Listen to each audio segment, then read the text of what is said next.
Segundo uma pesquisa feita pela Universidade de Oxford, mulheres têm risco 40% maior de sofrer algum transtorno mental. Para o Dr. Carlos Virgílio, que é psiquiatra pós-graduado, no dia a dia ele percebe que esse dado é comprovado, mas prefere não citar estatísticas. O doutor explica que são vários fatores que causam essas tendências. Avaliando isso em fases, as mulheres têm fases completamente diferentes dos homens. Veja bem, até a puberdade, essa diferença não é notável entre os meninos e as meninas. Quando chega a puberdade, há uma mudança hormonal nas mulheres. Então nós temos a puberdade, depois nós temos a gravidez, nós temos o pós-parto, nós temos todo o período de climatério onde entra a menopausa. Então todas essas fases aí, elas têm mudanças hormonais. E é claro, é sabido que as mudanças hormonais, elas contribuem para que haja, né, esses transtornos emocionais. As mulheres, não sei o percentual ao certo, mas me parece ser 2 em cada 4 mulheres sofrem de TPM. E dessas que sofrem de TPM, tem um tipo de TPM que ela é mais exacerbada, ou seja, você tem mais sintomas, tem os sintomas mais graves de irritação, de letargia e depressivos mesmo, humor depressivo. Eu acho que todos esses sintomas aí que as mulheres têm, que os homens não têm, todas essas fases relacionadas com hormônios, aí favorece que o número aumente bastante. E outras coisas mais ainda, que eu nem citei, como o aborto, né? Abusos sexuais, né? As histerectomias, que é a retirada do útero. Então, tudo isso mexe com o estrogênio, mexe com a progesterona, e é sabido que esses hormônios aí também interferem na parte emocional. Rúbia foi diagnosticada com síndrome do pânico. Antes de saber que tinha doença, ela sentia muita dor de cabeça, coração disparado, mas achava que isso era normal. Comecei a passar mal no serviço, passar mal, estava achando que estava com a pressão baixa, mas não estava. Daí eu falei, eu preciso ir para o médico, que eu estou morrendo. Eu não respiro mais. Eu preciso de um médico. Foi quando eu cheguei no hospital, ali eu taquei meus documentos e saí correndo e entrei dentro do hospital. Foi quando eu caí nos braços do meu médico, que é o... Pode falar, que é o Dr. Carlos Virgílio, que eu falo que até hoje ele é um anjo na minha vida. Eu me entreguei totalmente a minha vida, a minha saúde, para ele cuidar de mim. Eu fiquei internada durante 3 dias e depois comecei um longo tratamento, que é o que eu faço até hoje. Tem épocas que eu estou mais calma, que eu estou melhor, que eu não tenho crise, eu passo meses sem ter crises, mas no começo para mim foi muito difícil, porque eu tinha medo de entrar num elevador, eu tinha medo de ficar sozinha, eu tinha medo de que eu ia morrer sufocada durante a noite e ninguém ia me salvar. Então são sintomas que todo mundo acha que está com problema no coração, que está com problema na cabeça. Todo mundo sempre acha que é alguma doença, mas não, quando procura realmente um tratamento certo, que é onde o médico descobre que a pessoa sofre de depressão, síndrome do pânico. E o que você foi diagnosticado em você? Qual o seu transtorno que foi? Eu tenho síndrome do pânico, fobia de lugar fechado, com muita gente. Então, o meu foi diagnosticado síndrome do pânico. E hoje você toma uma medicação, você segue toda uma receita, faz consulta todo mês. Como que ficou a sua vida? Como é a sua vida hoje após ser diagnosticada?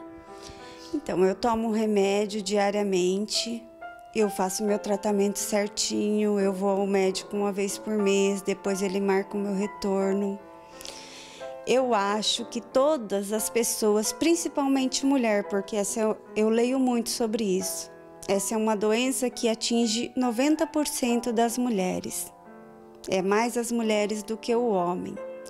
Então isso pode, o que eu consegui descobrir pelo meu tratamento, lendo, eu procuro muitos livros de autoajuda, eu leio muito. Os sintomas, eles são variados. Você pode ter vários tipos de sintomas. Você pode começar a ter o que a gente chama de distimia, que é um humor deprimido, é aquela depressão bem no início, aquela depressão bem leve. Você pode começar a ter irritação, você pode ter perda do sono, você pode ter ou perda ou ganho, né? Então, alteração do sono, alteração do apetite, a libido tem tendência a baixar. Fatores relacionados também com o humor mais irritável. Então, às vezes, essas coisas começam de uma forma bem lenta, bem suave e de repente, exacerba, né? Uma das causas apontadas pelo Dr. Carlos Virgílio, que pode levar ao transtorno, é a dupla jornada das mulheres. Nós, homens, na maior parte das vezes, a gente chega em casa e descansa.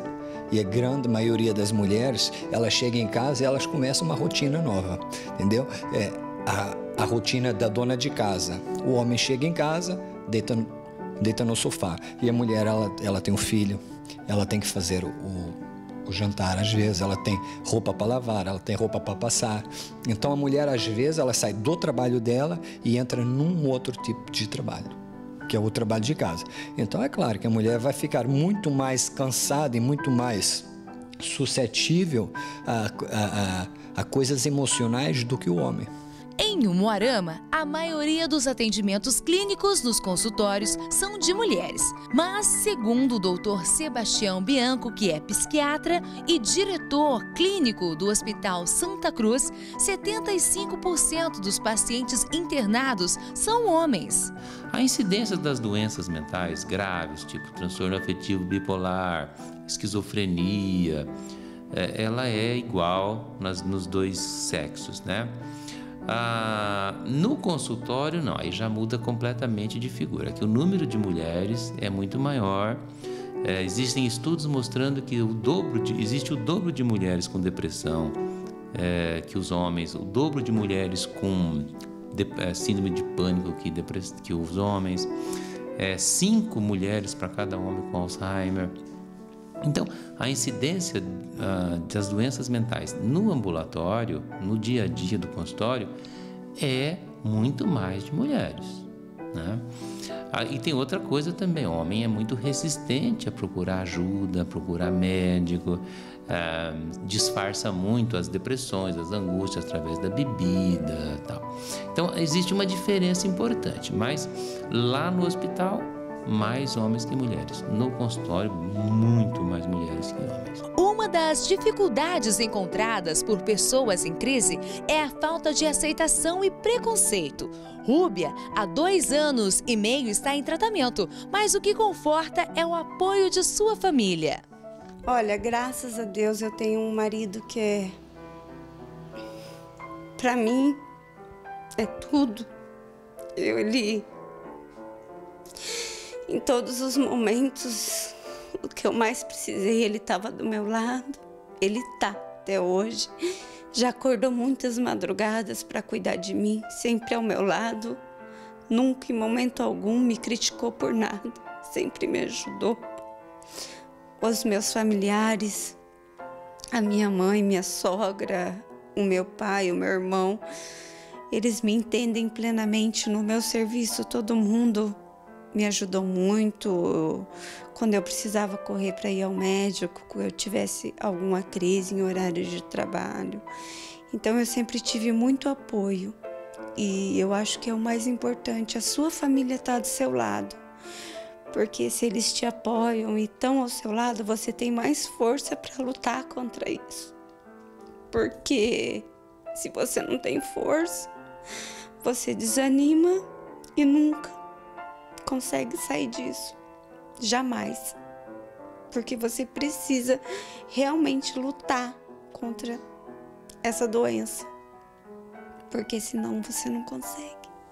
E principalmente procurar a ajuda de um profissional para te ajudar. Se você começar a ter um sintoma, procura a ajuda de um profissional, não demora, porque quanto mais rápido você aceitar o que você tem, mais fácil vai ser o seu tratamento e mais rápido.